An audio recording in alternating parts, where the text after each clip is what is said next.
ان کے اونٹ واپس دے دیے جائیں۔ جب انہیں ان کے اونٹ واپس مل گئے تو انہوں نے ان کے پاؤں پر چمڑے چڑھا دیے، ان پر نشان لگا دیے، انہیں قربانی کے لیے وقف کر کے حرم میں چھوڑ دیا اور کعبے کی دروازے کی زنجیر پکڑ کر ابرہہ اور اس کے لشکر کے خلاف فتح کی دعا مانگی۔ ان کی دعا کے الفاظ یہ تھے: اے اللہ، یہ بندہ اپنے قافلے اور اپنی جماعت کی حفاظت کر رہا ہے، تو اپنے گھر یعنی بیت اللہ کی حفاظت فرما، ان کو ناکام و نامراد کر دے اور اس عزت والے گھر کی حفاظت فرما، ہم اس کا مقابلہ نہیں کر سکتے۔ ابرہہ کا لشکر فتح نہ حاصل کر سکے، ان کی طاقت تیری طاقت کے آگے کچھ بھی نہیں، آج صلیب کامیاب نہ ہو۔ صلیب کا لفظ اس لیے بولا کہ یہ ابرہہ عیسائی تھا اور صلیب کو عیسائی اپنے نشان کے طور پر ساتھ لے کر چلتے ہیں۔ اب انہوں نے اپنی قوم کو ساتھ لیا اور ہیرا پہاڑ پر چڑھ گئے، کیونکہ ان کا خیال تھا کہ وہ ابرہہ کا مقابلہ نہیں کر سکیں گے۔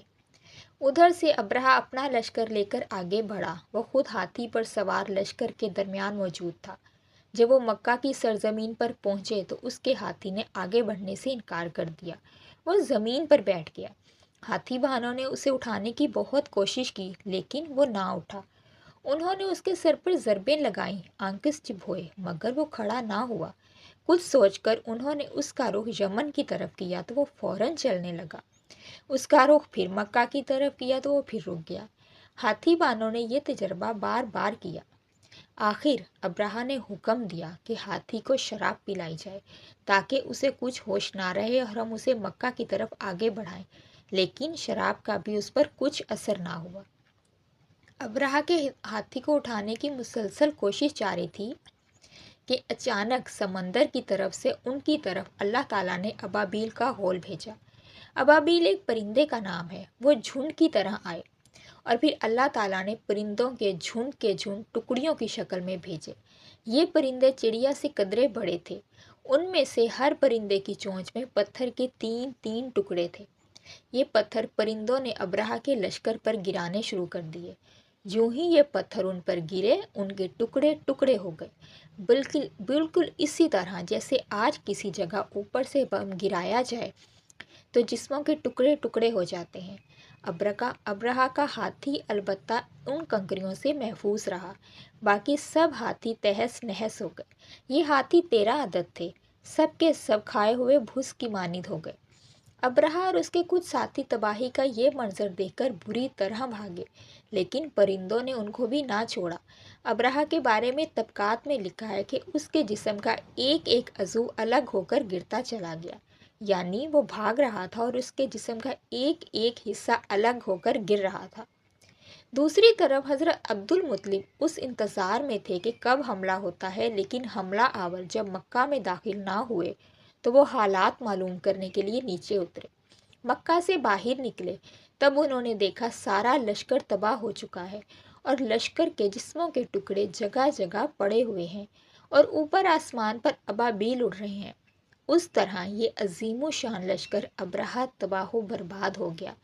اس لشکر کا خوب مال غنیمت ان کے ہاتھ لگا، بے شمار سامان ہاتھ آیا، مال میں سونا چاندی بھی بے تحاشا تھا۔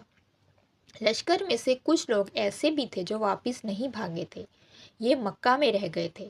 ان میں ابرہہ کے ہاتھی کا مہاوت بھی تھا جو اس کو آگے لانے میں ناکام رہا تھا۔ یوں اللہ تعالیٰ نے اپنے گھر کی حفاظت فرمائی۔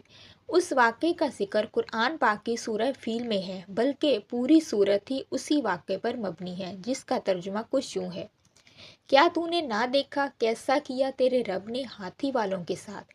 کیا نہیں کر دیا ان کا داؤ غلط اور بھیجے ان پر اٹھتے جانور، ٹکڑیاں ٹکڑیاں، پھینکتے تھے ان پر پتھر کی کنکریاں، پھر کر ڈالا ان کو جیسے کھایا ہوا بھس۔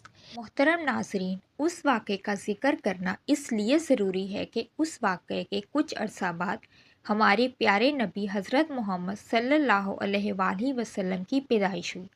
اس لیے اس سال کو عام الفیل یعنی ہاتھیوں والا سال بھی کہا جاتا ہے، اور ابرہہ اور اس کے ساتھیوں کو اصحاب فیل بھی کہا جاتا ہے۔ اور یہ واقعہ اسلامی تاریخ کا انتہائی اہم واقعہ اور اللہ کی قدرت کا عظیم منظر پیش کرتا ہے، جس سے کسی بھی مذہب سے تعلق رکھنے والے لوگ انکار نہیں کر سکتے۔ اللہ سے یہی دعا ہے کہ اللہ ہر کسی کو ہدایت کی توفیق عطا کریں تاکہ وہ صحیح راستے یعنی دین محمدی صلی اللہ علیہ وسلم پر چل کر اپنی اصلاح کر سکیں اور اپنی دنیا اور آخرت کو سنوار سکیں۔ امید ہے کہ آپ کو اللہ کی قدرت کی ایمان افروز یہ ویڈیو پسند آئی ہوگی۔ ویڈیو کو لائک اور شیئر ضرور کریں اور چینل کو بھی سبسکرائب کریں۔ اپنا اور اپنے پیاروں کا خیال رکھیں۔ اللہ ہم سب کا حامی و ناصر ہو۔ حاضر ہوں گی ایک اور ویڈیو کے ساتھ، تب تک اللہ حافظ۔